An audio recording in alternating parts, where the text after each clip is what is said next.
आप सभी का स्वागत है मेरे दोस्तों इस धार्मिक प्रोग्राम में। आज अष्टमी है, दुर्गा अष्टमी।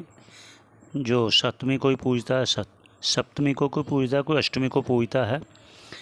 तो इस दिन पे एक मेरे मन में आया है कि भगवत पाद आचार्य शंकराचार्य जी ने एक स्तोत्र लिखा है दुर्गा से क्षमा मांगते हुए। इसलिए आप भी दुर्गा से क्षमा मांग सकते हो। श्लोकों का उच्चारण करेंगे और आपको बताएंगे कि ये स्तोत्र क्यों लिखा, उसकी चर्चा भी करेंगे। तो हुआ यूँ था, शंकराचार्य जी आप सब जानते होंगे, जैसे अद्वैत मत स्थापित किया उन्होंने अजातवाद सिद्धांत पर। तो वह माया का निराकरण करते हैं कि अर्थात माया नहीं है कुछ भी, ईश्वरी सब कुछ है, ब्रह्म ही सब कुछ है, ऐसा उन्होंने सिद्धांत स्थापित किया है।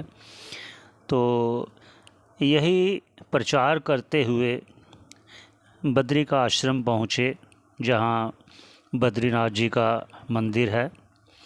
वहाँ जब जा रहे थे, रास्ते में उनकी तबीयत कुछ ख़राब हो गई, उनका पेट ख़राब हो गया और जैसे दस्त लग गए। तो उन्होंने, आप सब जानते हैं, दस्त लगने पर शरीर बहुत कमज़ोर हो जाता है, शरीर में वो शक्ति नहीं रहती। तो इसलिए वो वहाँ एक पेड़ के नीचे विश्राम कर रहे थे और सोच रहे थे क्या उपचार किया जाए। तो व्यवस्था हुई, एक वैद्य जी आए, उन्होंने देखकर उन्होंने कहा मैं आपको दवाई दे देता हूँ, आपको ये दवाई दही के साथ खानी है, तभी आपका ये पेट ठीक हो जाएगा और जो आपको दस्त है वो रुक जाएंगे आपके, दही के साथ खाना आप। तो आचार्य श्री जी ने कहा, भगवत पाद जी ने कहा ठीक है, अब देखते हैं दही कहाँ मिलेगी, क्योंकि वहाँ उस समय की बात है जब तो जंगल ही जंगल होता था, पेड़ों के नीचे विश्राम कर रहे थे। एक ये स्वाभाविक है, जो ऐसे महान संत होते हैं, ऐसी विभूति होती है, अवतारी पुरुष होते हैं, उनके लिए कोई ना कोई व्यवस्था भगवान करते ही करते हैं। जैसे वैद्य की व्यवस्था हो गई, ऐसे ही एक वृद्ध माता का रूप लिए हुए कोई सिर पर दही का वो कूंडा उठाए हुए आवाज़ लगाती जा रही थी, दही ले लो, दही ले लो। तो आचार्य जी ने, भगवत पाद आचार्य शंकराचार्य जी ने आवाज़ लगाई, अपने शिष्यों को कहा भाई जाओ मेरे लिए दही ले लो, तो मैं फिर दवाई खाऊं और कुछ राहत मिले।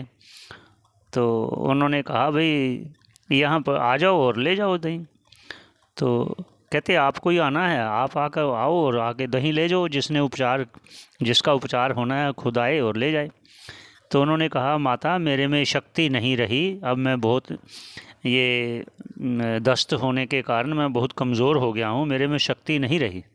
इतनी बात कही तो वो वृद्ध माता ने कहा आप तो शक्ति का निराकरण कर रहे हो, माया का निराकरण कर रहे हो, तो फिर और आप ये भी कह रहे हो कि मुझ में शक्ति नहीं रही, ये दोनों बात आप कैसे कह रहे हो। जैसे ऐसे ही कहा तो वो समझ गए कि ये माँ दुर्गा है, मुझसे भूल हो गई जो मैंने शक्ति का निराकरण किया। तो तब उन्होंने स्तोत्र उच्चारण किया, माँ भगवती से प्रार्थना की, क्षमा याचना की। आइए आप लोग भी कीजिए, मैं श्लोकों का उच्चारण करता हूँ। तो ये आप अपने मन में सोचिए, माता से क्षमा मांगिए, कुछ अपराध होते हैं उनसे एक अपराध क्षमा करेगी, माँ है। तो आइए शुरुआत करते हैं। न मंत्रं नो यंत्रं तदपि च न जाने स्तुतिमहो, न चावाहनं ध्यानं तदपि च न जाने स्तुति कथा, न जाने मुद्रास्ते तदपि च न जाने विलपनं, परं जाने मातस्त्वदनुसरणं क्लेशहरणं। थोड़ा सा जैसा भाष्यकार जी ने लिखा है, उच्चारण किया है, प्रयास किया है, उसका अर्थ का प्रयास करते हैं। कह रहे हैं नो ना मंत्रम न यंत्रम, ना मैं मंत्र जानता हूँ न मैं कोई ऐसा यंत्र जानता हूँ। तदपि न जाने स्तुति महो, मैं स्तुति करना भी माता मैं आपकी नहीं जानता। ना चा आवाहनम, मैं आपका आवाहन करना भी नहीं जानता। इसलिए ना जाने मुद्रास्ते तदपि च ना जाने विल्पनम, हे माँ मैं आपको विलाप करके भी कैसे कहूँ, मुद्रा भी नहीं जानता। इसलिए मेरे क्लेशों को आप दूर करने वाली माता हो, आप मेरा उद्धार करें। मैं आपका बच्चा हूँ। माता कुमाता नहीं हो सकती, पुत्र कुपुत्र हो सकता है। हे मेरी पूजनीय माता, आप हम पर कृपा करें, आप हम पर कृपा करें। आगे क्या कहते हैं, तो दूसरा श्लोक उच्चारण कर लेते हैं। विधेर्ज्ञानेन द्रविण विरहेण आलसतया, विधेया शक्त्यत्वा तव चरणयोर्याच्युतिर्भूत्। तद्देतक्षन्तव्यम जननी सकलोद्धारणी शिवे, कुपुत्रो जायेत कवचिदपि कुमाता न भवति। आगे कह रहे हैं सबका उद्धार करने वाली है मेरी माता, मैं पूजन की विधि भी नहीं जानता, धन का अभाव है, आलस्य है, विधियों को अच्छी तरह नहीं मैं समझ सकता। मैं आपके चरणों की सेवा करना भूल गया था, मुझे क्षमा कीजिए। पूत तो कुपूत हो सकता है, माता को माता नहीं हो सकती। मैं आपकी विधिवत पूजा नहीं कर सका, आपको जब आपका जप नहीं कर सका, आपको मैं भूल गया था। इन मेरी भूलों को आप क्षमा करें हे माता, मेरी क्षमा करें मेरी माता, मुझको क्षमा करें, मेरी भूलों को क्षमा करें। ऐसा आचार्य शंकराचार्य जी कह रहे हैं।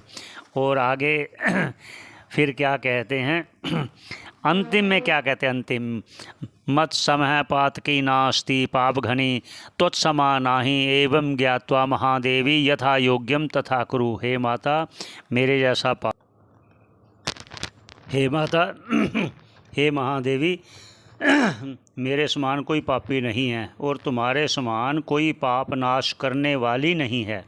इसलिए हे मेरी माता मेरे अपराधों को आप क्षमा कीजिए, क्षमा कीजिए, क्षमा कीजिए।